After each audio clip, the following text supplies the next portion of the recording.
How to hide WhatsApp status from some contacts.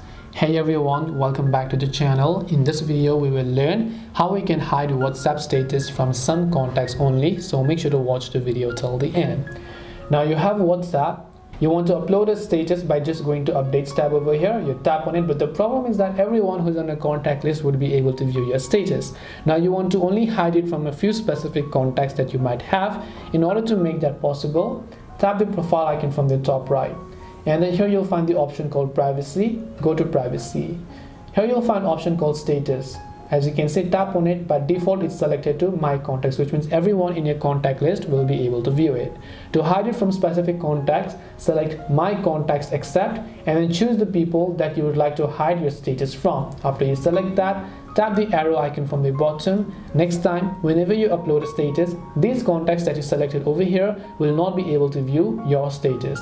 This way you can hide WhatsApp status from some contacts. Hope this video was helpful. If you have got any questions, feel free to leave them down. Thank you for watching and see you in the next video.